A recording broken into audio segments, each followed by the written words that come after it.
Brasil! Tô de volta e hoje pra falar de um caso muito importante, muito difícil, que é o caso da Boate Kiss. Pra quem não se lembra, em 2013, na cidade de Santa Maria, no Rio Grande do Sul, aconteceu um incêndio de enormes proporções no estabelecimento que era a Boate Kiss. Por causa desse dia, morreram 242 pessoas e mais de 600 ficaram feridas. E essa semana fazem 10 anos que esse crime aconteceu e por isso que estão saindo aí vários conteúdos sobre. Nessa quinta-feira até saiu um episódio no meu podcast Modus Operandi, que eu faço com a Mabê. A gente contou a história bem detalhada do caso e semana que vem, na quinta-feira, a gente vai conversar com a autora Daniela Arbex, que escreveu o livro Todo Dia, Mesma Noite. A história não contada da Boate Kiss, que inclusive é a Intrínseca que está patrocinando esse vídeo aqui. E eu já tive a oportunidade de ler o livro todo dela, até para escrever o roteiro do episódio do Modus. E também já assisti ao documentário do Globoplay sobre o caso. E vocês sabem que nessa semana também tá estreando a minissérie da Netflix, que se chama Todo Dia, Mesma Noite, que tem 5 episódios e é baseada no livro da Daniela Arbex. E a Daniela foi consultora criativa dessa série da Netflix também. E aí essa série gerou um pouco de polêmica, como sempre, né, quando a gente tá falando de criar uma ficção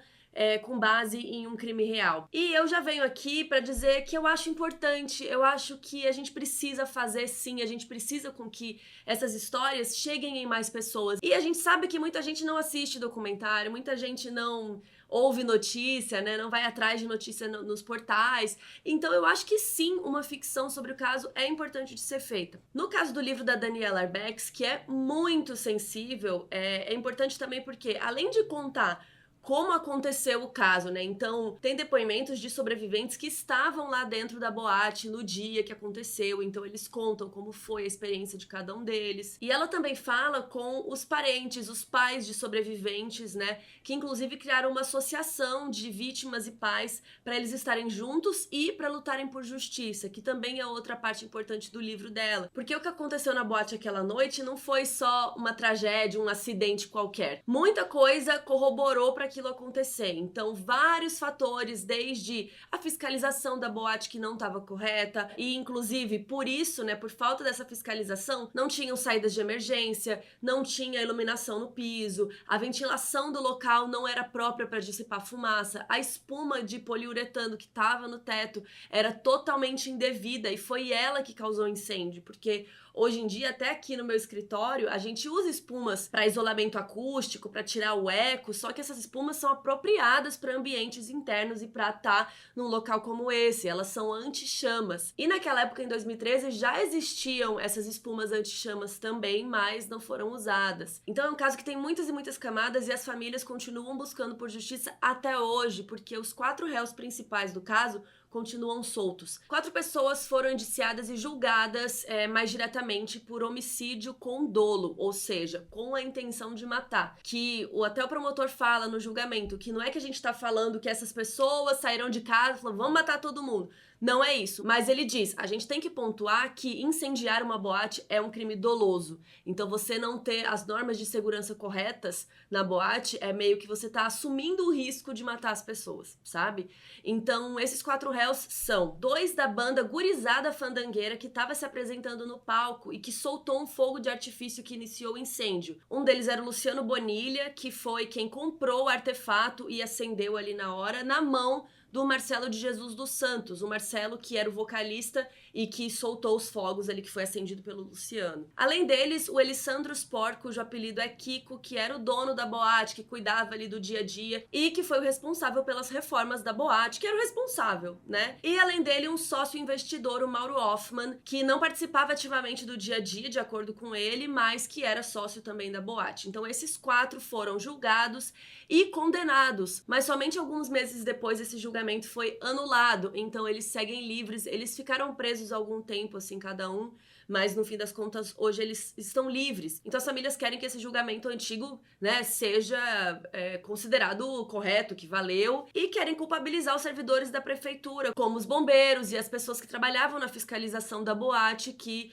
alguns bombeiros pegaram algumas penas muito leves no tribunal militar. E eu acho que o livro da Daniela Arbex foi super importante na minha pesquisa e fez com que eu entendesse a dimensão do caso como um todo, sabe? Ela também deu espaço para muitos sobreviventes falarem, pros familiares, né? Ela conviveu muito tempo com esses familiares. Ela se aprofundou na vida ali de Santa Maria para entender como a vida deles era e o que aconteceu depois, né? Porque a vida dessas pessoas nunca mais foi a mesma. Inclusive, ela fala muito das pessoas que trabalharam ali no dia, né? Então, os médicos, enfermeiros, voluntários, pessoas que carregaram corpos. Gente, 242 pessoas mortas para enterrar na mesma semana. Não tinha cova, não tinha vela, não tinha flores, não tinha nada. A cidade tava o caos, acabou água mineral, sabe? E a Daniela conseguiu trazer todos esses detalhes no livro dela, que com certeza vão ser muito importantes aí na minissérie da Netflix. E é importante a gente trazer esse assunto à tona nesses 10 anos. Eu sei que deve ser... Eu nem consigo imaginar, né? Como deve ser a dor dos familiares, dos sobreviventes, de ter que reviver isso, né, quase diariamente, mas sempre que tem aniversário do acontecimento, relembrar tudo isso, né? E agora 10 anos, e 10 anos ainda com as famílias sentindo uma impunidade, né? Porque os réus estão soltos. Então não tem nem como falar, porque realmente as vítimas, sobreviventes, os parentes, os familiares, provavelmente não devem gostar de ver esses conteúdos, de falar de novo sobre isso, né?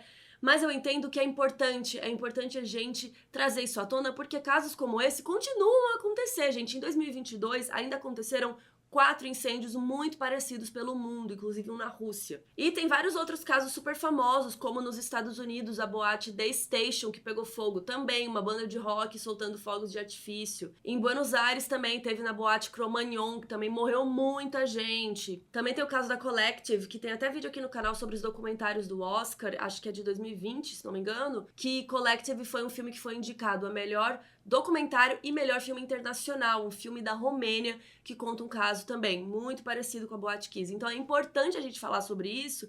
Por que ainda acontece esse tipo de coisa? Por que tem ainda vários estabelecimentos que não têm a segurança adequada? Que governante, que prefeito, o que tá acontecendo que estão deixando essas coisas passarem, não só aqui no Brasil, mas no mundo? Inclusive, depois que aconteceu o caso de Santa Maria, foi criada uma nova lei que deixava mais rígida a segurança de estabelecimentos como a Boate Kiss. Enfim, fica a minha recomendação de todos esses conteúdos para vocês, e principalmente o livro da Daniela Arbex, que é muito sensível, me peguei chorando em diversos momentos, é uma história muito importante de ser contada, e eu achei um trabalho de jornalismo, de reportagem incrível da parte dela. Inclusive tem uma introdução do Marcelo Canelas, que é o responsável pelo documentário do Globoplay, que ele é diretor do documentário e ele é de Santa Maria e voltou pra lá esses anos todos pra fazer reportagens a respeito, e eu amei o documentário. A série da Netflix ainda não consegui assistir, mas estou muito curiosa.